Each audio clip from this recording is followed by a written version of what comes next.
Hi and welcome to the Young Turks. With me today is Dr. Rush Holt, who is a former congressman, who is the CEO of the American Association for the Advancement of Science and the executive publisher of Science Magazine. Thank you so much for joining us today. Great to be with you, Jade. Thank you. It's definitely been an interesting couple of days since the election.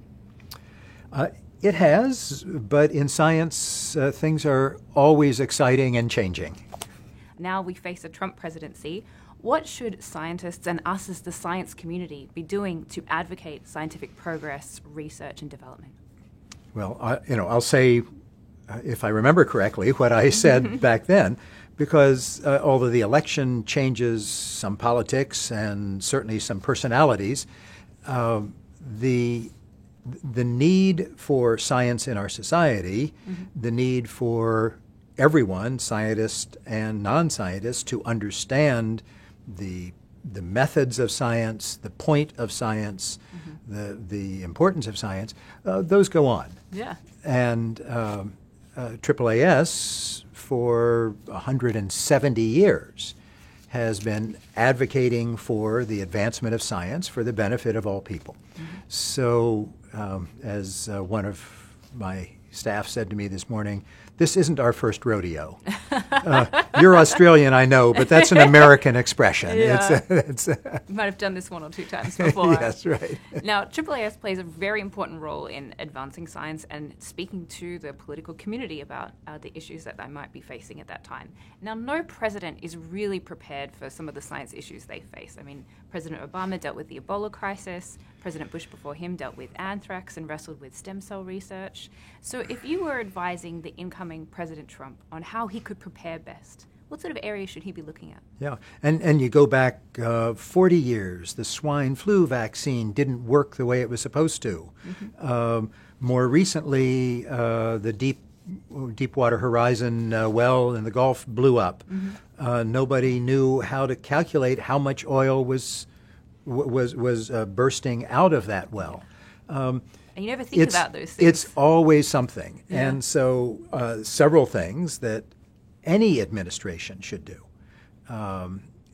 They should have a science advisor who can marshal the best scientists at a moment's notice from their, old-fashioned term, from their Rolodex, from their speed dial.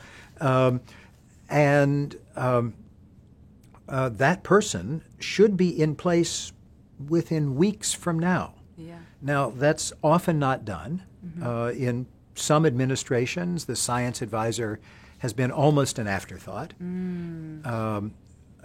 To President Obama's credit, he appointed a science advisor early. Yeah. That science advisor can help in other appointments, in cabinet appointments, sub-cabinet appointments, to make sure that there are trained scientists scattered throughout and non-scientists who appreciate science and are willing and able to talk with scientists.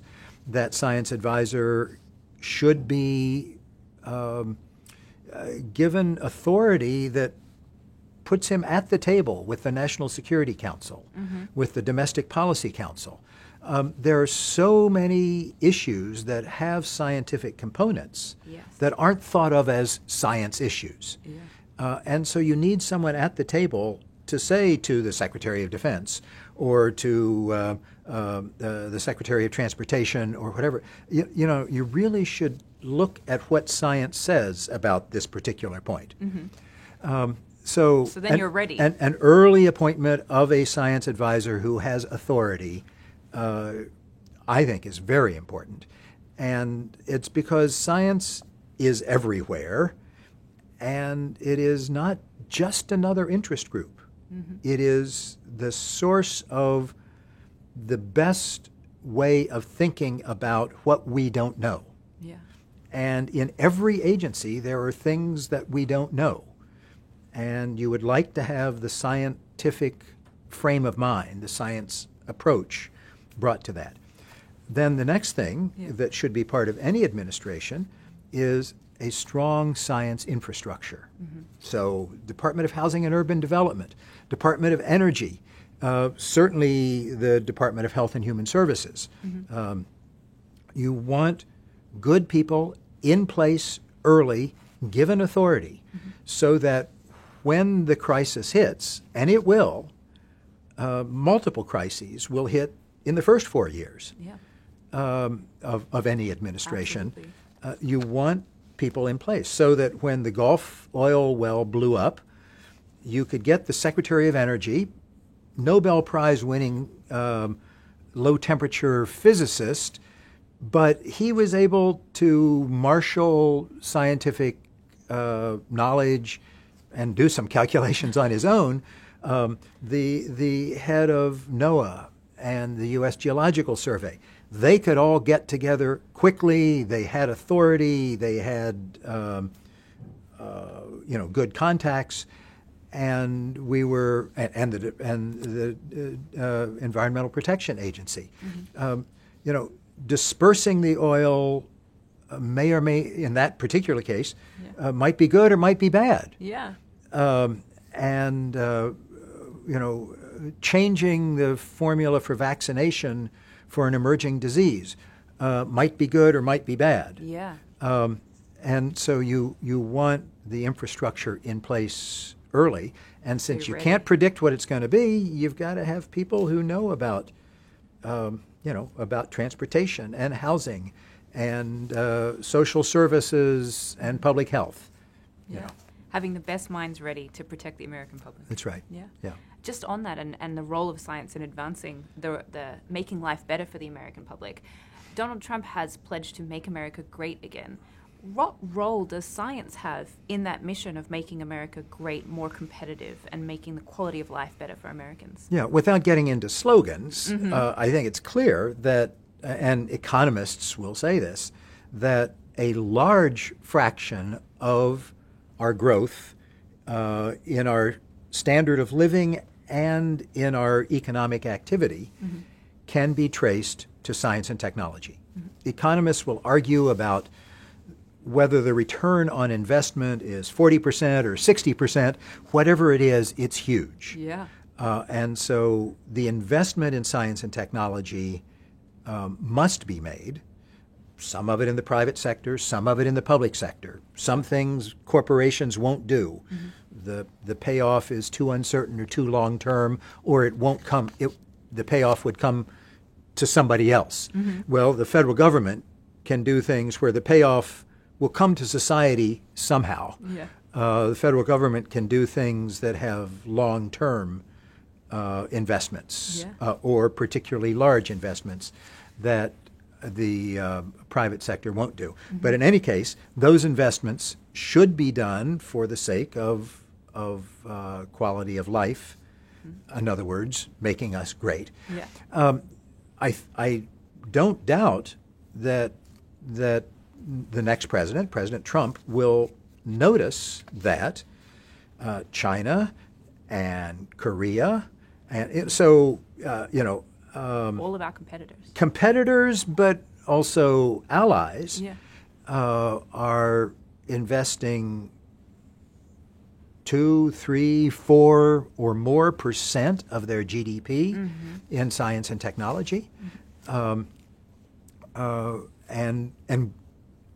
when he sees that, he may realize. I mean, he's a competitive person, and he may realize that for competitive reasons, we should be making these investments, not just for our own, say, cultural reasons.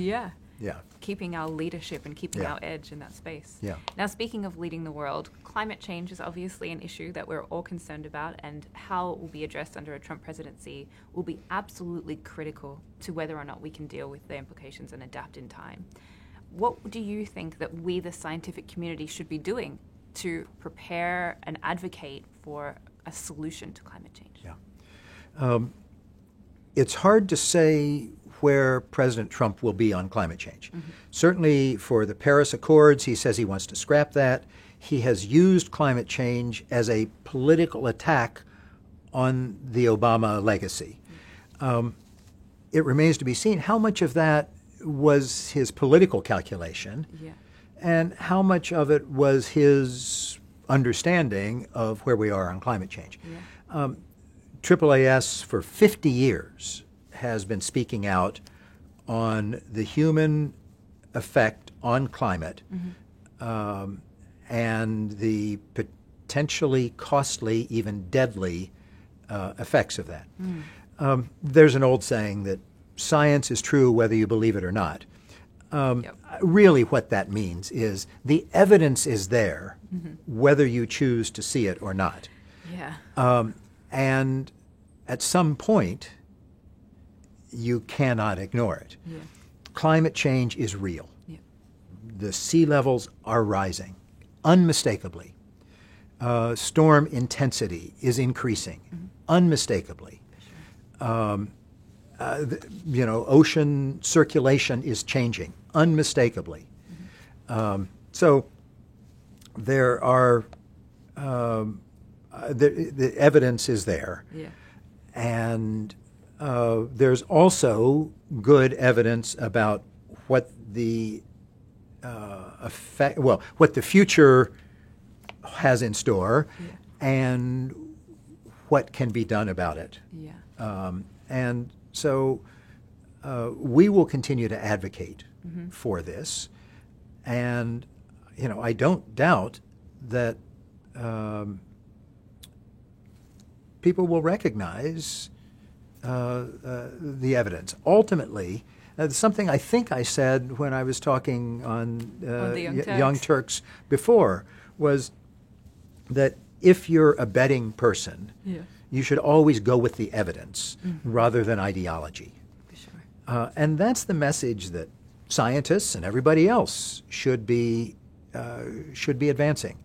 If you go with the evidence as best it is understood, your odds are much in your favor. Yes. Yeah, for sure. If you substitute blind ideology for the evidence, your odds are not so good. Now, quick follow-up question. Yeah. Yes or no answer. Yeah. You're a former congressman. Yes. If people are concerned about climate change and they want to do something about it, does writing to your congressman have an effect? There are 435 members of Congress, another 100 senators. They're all different. But the large majority of them notice what the constituents say and notice it through the mail, through the email, as well as the local press. So that, and social media. So it's hard to say what effect one letter has. I must say, when I was in Congress, there were some very memorable single letters. They just, they hit you. Yeah. I read the mail. I answered every letter. Wow. In the process of answering, you develop your thinking, too. And so I think it's important. I think for many members, it's important. Actually, well more than half. So that means any particular constituent would be doing well to communicate. It's possible they will be ignored, but it's also possible, more than possible, that they will have an effect. Now, my last question for you is about terrorism and international relations, and keeping America safe. That was obviously a huge issue in this election. It was raised multiple times during the debates, a lot of questions about international security. Does science have anything to say about keeping the American public safe? Sure it does, in several senses.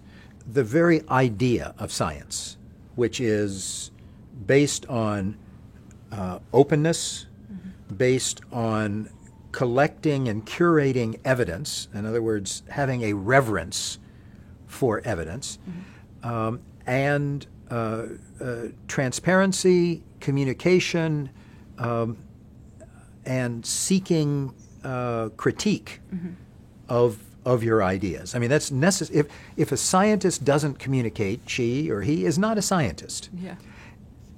And the communication, the point of the communication is not to communicate the wow factor to people. It is to get criticism. That's the whole point of science. Yeah. You answer questions using evidence. You explain how you've collected the evidence. You hold it out there for others to critique. Mm-hmm. That's the way science makes progress. So that is important for dealing with international challenges and domestic challenges, just the scientific way of thinking. Furthermore, the specifics of science and technology are important. When the trade towers were attacked, we did not have in place really good technologies in biometrics, in airport screening, and so we had to develop that on the fly. Yeah. It sure would have been better. And there was a real overreaction, clamping down on public expression and profiling certain minorities. It was because we didn't have a very well developed system. We weren't ready.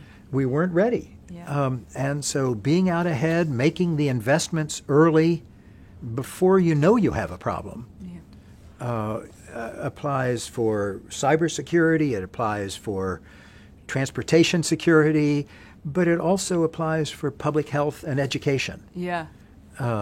So, I mean, that's my point. Yeah. The Trump administration, well, the whole campaign was largely devoid of science and technology. Not just Trump's. I mean, and most of the congressional races. I mean, most of the politicking in the United States over the last 6 or 8 months has not had much to say about science and technology. And not a single question in any of the debates about science. In the presidential debates, you'll recall we were asked, this panel that I was with the Young Turks, I was asked, what question would you put into the science debates? Yeah. And I said, my question would be to any candidate who makes any assertion, the follow-up question should be, what's your evidence? Yes. Because that is the scientific way of thinking. Yeah. It's not just science, it's a scientific way of thinking. Yeah. And so I think that, we can get there. Yeah. Well, that's a good optimistic ending for this interview. I had so many more questions, but we're going to let you go and help advance science Thanks, Jade. under this new presidency. Good to be with you. Thank you so much for joining us.